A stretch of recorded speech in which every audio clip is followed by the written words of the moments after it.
Bismillahirrahmanirrahim. Assalamualaikum warahmatullahi wabarakatuh. Alhamdulillahi rabbil alamin. Wassalatu wassalamu ala asrofil anbiya'i wal mursalin. Wa ala alihi wa sahbihi ajmain. Qala Allah ta'ala fil Qur'anil karim. A'udhu billahi minasyaitonir rajim. Bismillahirrahmanirrahim. Subhanalladzi asra'a bi ba'di laila minal masjidil haram ilal masjidil aqsal ladzi barakna haulahu linuriyahu min ayatina innahu huwas sami'ul basir. Shadaqallahul adzim. Amma ba'd. Pertama-tama marilah kita panjatkan puja dan puji syukur kehadirat Allah Subhanahu wa ta'ala yang telah melimpahkan karunia dan rahmatnya. Dan tak lupa sholawat serta salam kita tetap curahkan kepada baginda Nabi Agung, Nabi Akhirul Zaman, Nabiullah, Nabi Muhammad Sallallahu Alaihi Wasallam yang kita nantikan syafaat yaumil qiyamah. Amin, amin ya robbal alamin. Pada kesempatan kali ini saya akan sedikit menyampaikan atau membahas tentang nuzulul Quran. Hadirin dan hadirat yang berbahagia. Turunnya Al-Quran itu merupakan peristiwa yang sangat penting bagi kehidupan manusia.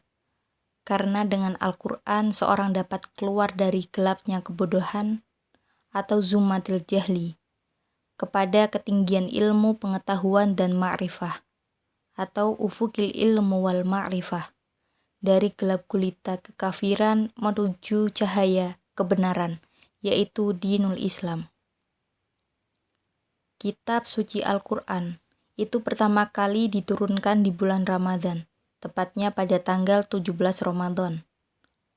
Karenanya pada tanggal 17 Ramadan itu merupakan tonggak panjang dalam sejarah umat manusia yang memisahkan antara zaman gelap gulita dengan zaman terang benderang. Walaupun dalam Al-Quran hanya disebutkan bahwa kitab suci itu diturunkan pada bulan Ramadan tanpa menjelaskan tanggalnya, akan tetapi dari ayat yang lain dapat diajaki bahwa peristiwa itu terjadi pada tanggal 17 Ramadan.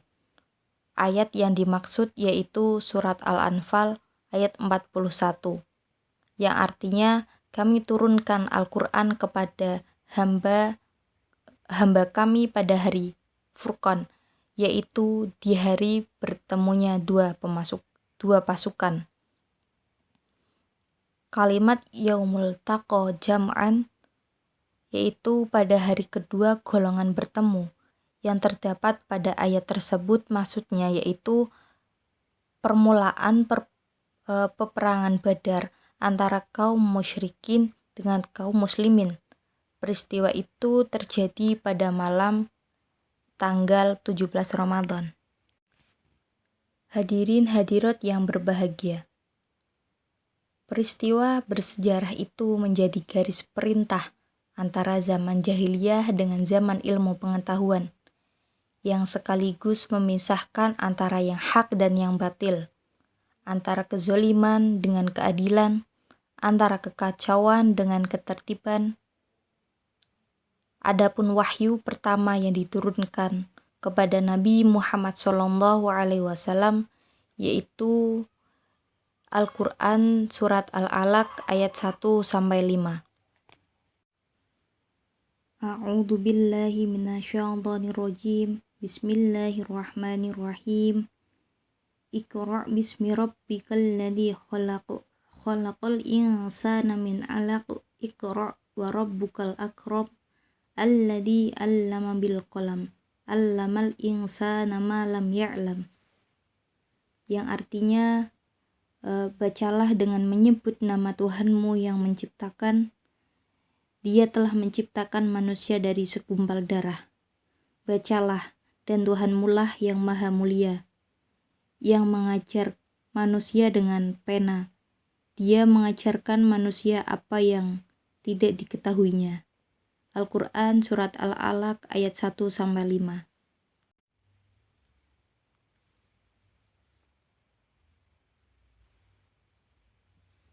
Adapun tafsir dan penjelasan Surat Al-Alaq ayat 1-5 dalam kitab Tafsir Al-Munir. Yang pertama ayat 1 yang artinya yaitu bacalah dengan menyebut nama Tuhanmu yang menciptakan. Dalam kitab Tafsir Al-Munir itu menjelaskan bacalah seraya memulai dengan menyebut nama Tuhanmu atau meminta bantuan dengan nama Tuhanmu yang telah menciptakan segala sesuatu. Allah itu telah mensifati dirinya bahwa Dia adalah Zat yang Maha Menciptakan. Itu untuk meningkatkan kita atas kenikmatan pertama yang paling agung. Ayat tersebut juga menjelaskan bahwa Allah memerintahkan Nabi agar membaca dengan kekuasaan Allah yang telah menciptakan beliau dengan kehendaknya, meskipun sebelumnya beliau tidak bisa membaca dan menulis. Zat yang menciptakan alam semesta ini pastilah mampu untuk membuat beliau dengan dapat membaca, meskipun sebelumnya beliau belum pernah belajar membaca.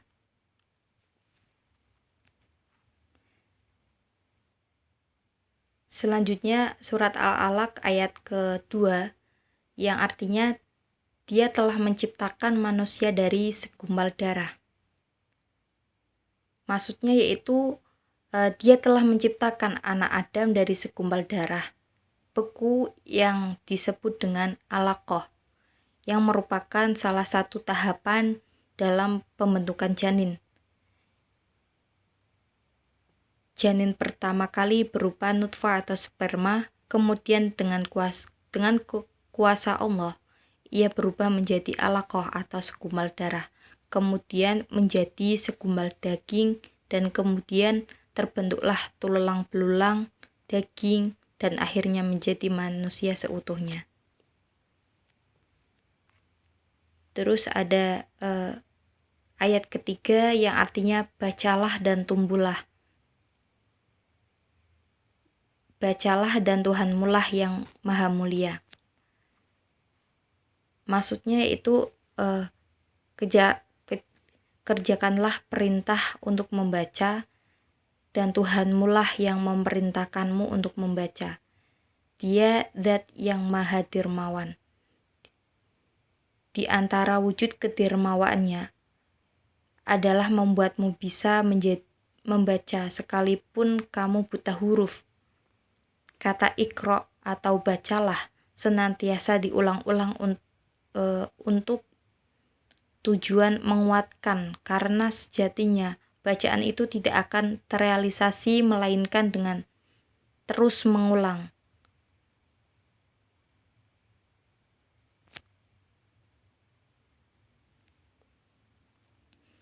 Kemudian ayat keempat yang artinya yaitu yang mengajar manusia dengan pena. Allah mengajarkan manusia menulis dengan pena. Itu merupakan nikmat yang besar bagi Allah dan perantara untuk saling memahami antara manusia sebagaimana halnya berkomunikasi dengan lisan. Seandainya tidak ada tulisan, pastilah ilmu-ilmu itu akan punah.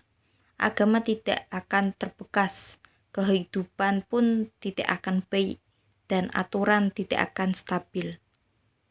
Tulisan itu merupakan pengikat ilmu pengetahuan dari instrumen untuk mencatat cerita dan perkataan orang-orang terdahulu.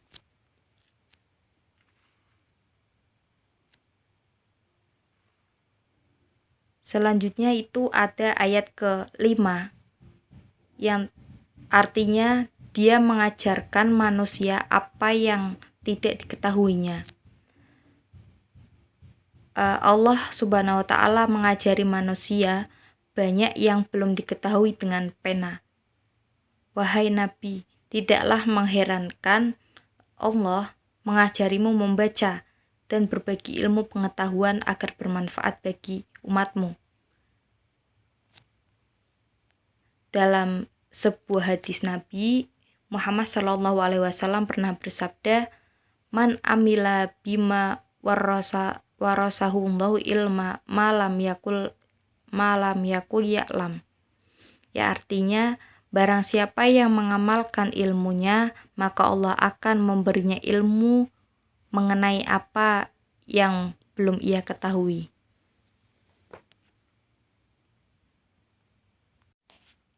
Hadirin hadirat yang berbahagia, Al-Quran juga merupakan konsep dasar untuk bekal kehidupan menuju kebahagiaan yang hakiki, baik di dunia maupun di akhirat. Al-Quran bila kita membaca secara harfiah saja sudah mendapatkan pahala. Itu tentu saja sebagai rangsangan agar kita itu tergugah untuk banyak membaca dan mempelajarinya. Sebab karena kejiwaan dengan melalui membacanya terjadilah pertalian batin antara si pembaca dan sang pencipta. Hadirin hadirat yang berbahagia, melalui memperingati malam nuzulul Quran, mudah-mudahan kita semakin cinta Al-Quran, tersinari cahaya kebenaran, sehingga hidup dan kehidupan kita menjadi terarah, serta mendapatkan syafaat dari Al-Quran. Bahagia hidup di dunia dan di akhirat. Hadirin hadirat yang berbahagia, besar keinginan saya untuk memberikan yang terbaik, sehingga tanpa sadar kami lupa bahwa persembahan saya ini tentu tak lepas dari khilaf dan alpa. Tak ada gading yang tak retak, untuk itu saya mohon dibukakan pintu maaf yang sedalam-dalamnya. Demikian sekapur siri kata yang dapat kami sampaikan. Akhiru kalam, wallahul muwafiq ila aqwamit thoriq. Wassalamualaikum warahmatullahi wabarakatuh.